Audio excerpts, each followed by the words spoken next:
Price the Lord. இன்றைய ஜீவப்பம் 2 கொரிந்தியர் 10ஆம் அதிகாரம் 1-2 வசனங்கள்.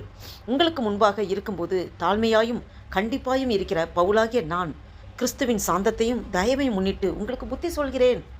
எங்களை மாமிசத்தின்படி நடக்கிறவர்கள் என்று எண்ணுகிற சிலரை குறித்து நான் கண்டிப்பாய் இருக்க வேண்டுமென்று நினைத்திருக்கிற தைரியத்தோடே உங்கள் முன்பாக இருக்கும்போது நான் கண்டிப்புள்ளவனாய் இராதபடிக்கு நீங்கள் எச்சரிக்கையாக இருக்க உங்களை வேண்டிக் கொள்கிறேன்.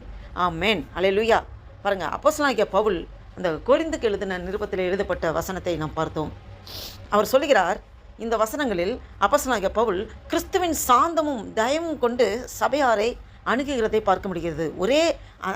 அதே நேரத்தில் தேவையானால் தேவனுடைய அதிகாரத்தோடு சத்தியத்தை நிலைநிறுத்த தயார் என்றும் கூறுகிறார். முதலாவது, கிறிஸ்துவின் சாந்தம். ஊழியரோட முதல் ஆயுதம் கிறிஸ்துவின் அந்த சாந்த குணம். பவுல் கட்டளையிடவில்லை, முதலில் கிறிஸ்துவின் சாந்தமும் தாழ்மையும் கொண்டு வேண்டிக் கொள்கிறார். உண்மையான ஆவிக்குரிய தலைமை அதிகாரத்தை வெளிப்படுத்துவதற்கு, அந்த அதிகாரத்தை வெளிப்படுத்துக்கு முன்பு அன்பை வெளிப்படுத்தும். ஆமென். பாருங்கள், மத்தேயு 11ஆம் அதிகாரம் 29ஆம் வசனத்தில் பார்க்கிறோம், நான் சாந்தமும் மனத்தாழ்மையும் உள்ளவன் சொல்லி ஆண்டவர் தன்னை அவர் சொல்லுகிறதை பார்க்க முடிகிறது. இயேசு தமது சீசர்களை அன்பாலும் தாழ்மையினாலும் அவர் வழி நடத்தினார். அதுபோல் பவுலும் கிறிஸ்துவின் குணத்தை அவர் பின்பற்றுகிறதை இந்த வசனத்தின் மூலம் பார்க்க முடிகிறது. ரெண்டாவதாக, சாந்தம் பலவீனம் அல்ல. சிலர் பவுலை நேரில் தாழ்மையானவர், அவர் கடிதத்தில் பார்த்தா கண்டிப்பானவர் என்று அவரை குறை சொல்கிறாங்க, குற்றப்படுத்துகிறாங்க. ஆனால் பவுலின் தாழ்மை பயத்தால் அல்ல, அது தேவ ஞானத்தால் வந்த அந்த சுய ஒரு கட்டுப்பாடோடு அவர் வருகிறார். பாருங்கள், நீதிமொழிகள் 15ஆம் அதிகாரம் 1ஆம் வசனத்தில் பார்க்கிறோம், மென்மையான உத்திரம் கோபத்தை தணிக்கும் என்று சொல்லப்பட்டிருக்கிறது.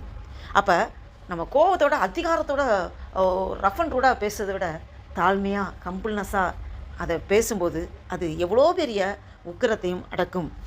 மென்மையாக பேசுவது பலவீனம் அல்ல, அவங்கவுங்களுக்கு பயந்துக்கிட்டு அப்படி பண்ணுறதில்ல, அது ஒரு ஆவியின் கனியாக செயல்படுகிறது. ஆமென். மூன்றாவதாக பார்த்தோமென்றால், மனம் திரும்பாதவர்களுக்கு ஆவிக்குரிய ஒழுக்கம் அவசியம் என்பதை பவுல் இந்த காரியங்களை விளக்குகிறார். பவுல், நான் வரும்போது கடுமையாக நடக்க வேண்டிய நிலை வராதபடி இருங்கள் என்று சொல்லி எச்சரிக்கிறதை பார்க்க முடிகிறது. அன்பு இருந்தாலும் சத்தியத்தை காக்க வேண்டிய இடத்தில் அவர் ஒருபோதும் பின்னடையவில்லை. ஆமென். தீத்து 1ஆம் அதிகாரம் 13ஆம் வசனத்தில் பார்க்கிறோம், அவர்களை கடுமையாக கண்டித்து அவர்கள் விசுவாசத்தில் சுகமாயிருக்கும்படி செய் என்று சொல்லப்பட்டிருக்கிறது. பாருங்கள், சபையில் பரிசுத்தத்தை காப்பதற்காக சில நேரங்களில் கண்டிப்பு அவசியமாக தேவைப்படுகிறது. ஆமென். நான்காவது பார்த்தோமென்றால், மனுஷ பார்வையால் அல்ல தேவனுடைய பார்வையால் வாழ வேண்டும். ஆமென். பவுலை சிலர் வெளிப்புற தோற்றத்தின் அடிப்படையில் அவங்க வெளிப்புறத்தை பார்த்து ஒரு மாதிரி அவங்க கணக்கு போடுறாங்க. ஆனால் தேவன் மனிதன் வெளிப்புறத்தை பார்க்கிறான், ஆனால் தேவன் இருதயத்தை பார்க்கிறார். அதை தான் 1 சாமுவேல் 16ஆம் அதிகாரம் 7ஆம் வசனத்தில் பார்க்கிறோம், மனுஷன் முகத்தை பார்க்கிறான், கர்த்தரோ இருதயத்தை பார்க்கிறார். உண்மையான ஊழியத்தின் மதிப்பு வெளிப்புற தோற்றத்தில் கிடையாது, இல்லை, தேவனுக்கான உண்மைத்தன்மையில் அந்த உள்ளாந்த அந்த இருதயத்தில் இருக்கிறது. அல்லேலூயா. நாம் இதிலிருந்து என்ன நம்ம லேர்ன் பண்ணிக்கிறோம் பாருங்கள். ஒரு நல்ல ஆசிரியர் மாணவர்களை முதலில் அன்புடன் அவரை அறிவுறுத்துறார். தொடர்ந்து தவறு செய்தால் அப்போ தான் அவர் கண்டிப்போடு பேசுகிறார். அதுபோல் தேவனும் தமது பிள்ளைகளை முதலில் கிருபையுடன் அழைக்கிறார். மனம் திரும்பாவிட்டால் ஒழுக்கப்படுத்துகிறார். கண்டிப்போடு அவர் பேசுகிறதை பார்க்க முடிகிறது.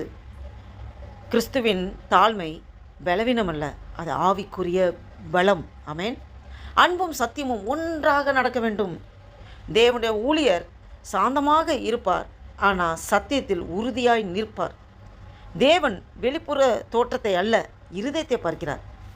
அல்லேலூயா. பாருங்கள், நாம் இதிலிருந்து என்ன லேர்ன் பண்ணிக்கிறோம் பாருங்கள். யாக்கோபு 3ஆம் அதிகாரம் 17ஆம் வசனத்தில் சொல்லப்பட்டிருக்கிறது, மேலிருந்து வரும் ஞானம் முதலாவது சுத்தமுள்ளதாயும் பின்னர் சமாதானம் உள்ளதாயும் சாந்தமுள்ளதாயும் இணங்கத்தக்கதாயும் இரக்கமும் நற்கனிகளும் நிறைந்ததாயும் இருக்கிறது என்று சொல்லப்பட்டிருக்கிறது. இதை கேட்டுக்கொண்டிருக்கிற என் அன்பு தேவ பிள்ளைகளே, நாம் இந்த வசனங்கள் மூலம் அநேக காரியங்கள் ஆண்டவர் உங்களோடு என்னோடு பேசியிருக்கிறார். இந்த சுபாவங்கள் எப்படி இருக்க வேண்டும், நம்மளுடைய ஆக்டிவிட்டிஸ் எப்படி இருக்கணும், நம்முடைய ஆவிக்குரிய ஜீவிதம் எப்படி இருக்க வேண்டும் என்று அநேக காரியங்களை ஆண்டவர் திட்டமாக வெளிப்படுத்தியிருக்கிறார். அதற்கு முழுவதுமாக நம்மளை அர்ப்பணித்து ஒரு புதிய நாளைக்குள் ஆண்டவர் நம்ம நடத்தி கொண்டதுக்கு தேவனுக்கு நன்றி செலுத்தி, ஆண்டவர் இயேசு கிறிஸ்துவை நம் வாழ்க்கையில் வெளிப்படுத்த, நம்மளை ஆக்டிவிட்டீஸில், பேச்சில், நடக்கையில் வெளிப்படுத்த நம்மளை முழுவதுமாக ஒப்புக் கொடுப்போமா?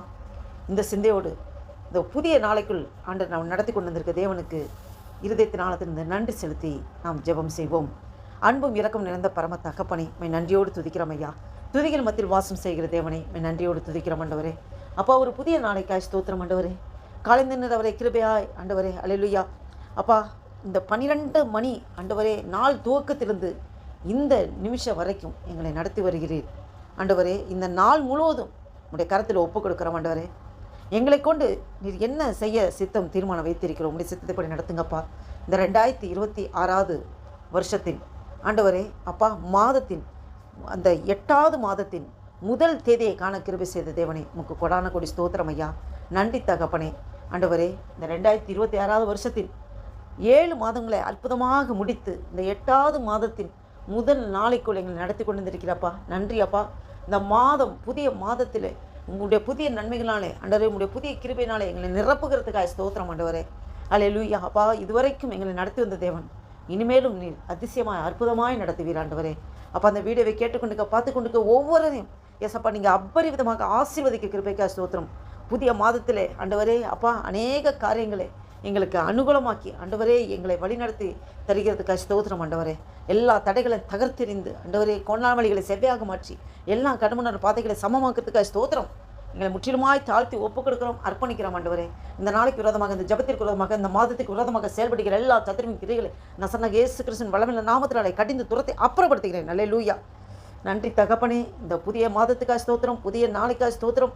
இந்த மாதத்தின் முதல் தேதியை அப்பா காணும்படி ஜீவன் தந்திரே, பலன் தந்திரே, சுகம் தந்திரே. நன்றி அப்பா.